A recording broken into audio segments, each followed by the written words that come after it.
Here's a gun I've always wanted to review, but Tim and Tazz has reviewed it several years ago, 5 to be exact.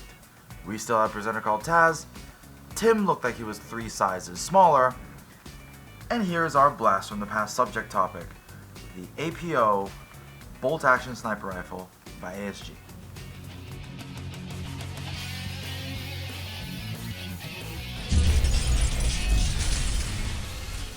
Here we go, guys. Welcome to this episode of Blast from the Past, where we're going to be looking at the APO bolt action sniper rifle. APO standing for Ashbury Precision Ordnance. Now, Tim and Tazz, as previously mentioned, has done a video reviewing this gun before, 5 years ago. What has changed over time? Has this stood up to the test of time?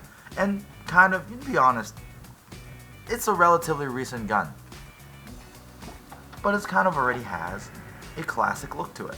First thing you're going to notice, it's a massive gun, but at the same time, it's not too heavy, but it has a good amount of weight to it. Well, I'm not going to go over every single minute detail of the gun because Tim and Tazz did a great job talking about its overall feature set in that previous video.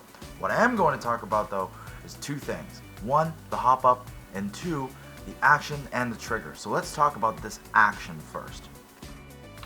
If you come in a little closer, you're going to see that this action is really smooth for a spring rifle. It is a stiffer spring, but still extremely smooth to pull it back, and pushing it forward requires no effort whatsoever. The trigger breaks extremely nicely, and it's very light. The moment this gun is in battery, the trigger breaks right away. It's right at the wall. And now for finding the hop up, it is right there. For the chrono test, we're using 0.2 gram 6mm BBs.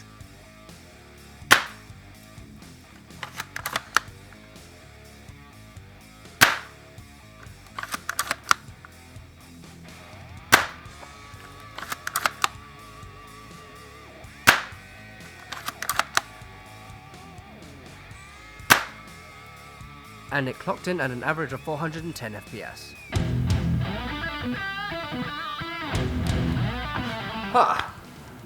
This looks very familiar indeed. I remember doing this about 5 or 6 years ago, this exact range, 25 meters away with the Quake target, with this exact gun, except this one's now black instead of tan. And yes, I know that handguard too, I know there is a sticker on top. And that now we have a gun stand, which is fantastic, so this accuracy test is going to be very, very precise. Let's give it a go, except instead of using 0.2 gram, we're using 0.36 gram BBs instead. Alright, let's get comfortable here. Alright, 3, 2, 1. There we go.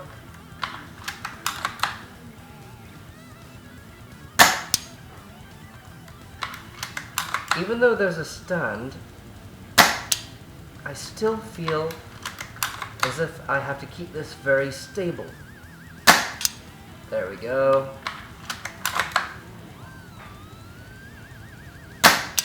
Was that a deviation? I'm not sure yet.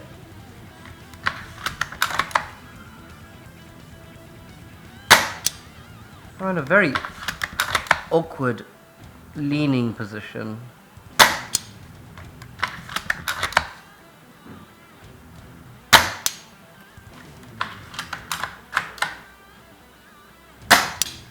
Nice.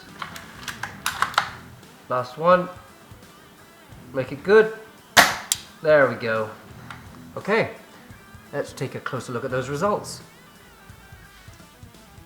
Okay, now that I have taken a closer look, I can tell that there was one flyer. I knew there was one, but the grouping is at about 2.5 inches, which was better than my grouping a couple of years back. Well, I guess that explains everything. We do need to use the stand more often. Alright, over to you, Mark. I've referred to the original video for the APO many times in this review. If you want to take a look at that, click on the card above or find that in the description below. And if you still don't know where it is, we're just going to move on from there. My final thoughts about this gun. Is it everything I've kind of wanted it to be? It is. But at the same time, we're starting to see a trend away from sniper rifles like this. Even other sniper rifles out there that run chassis systems, they're going more towards this slimline, ultra modularity style.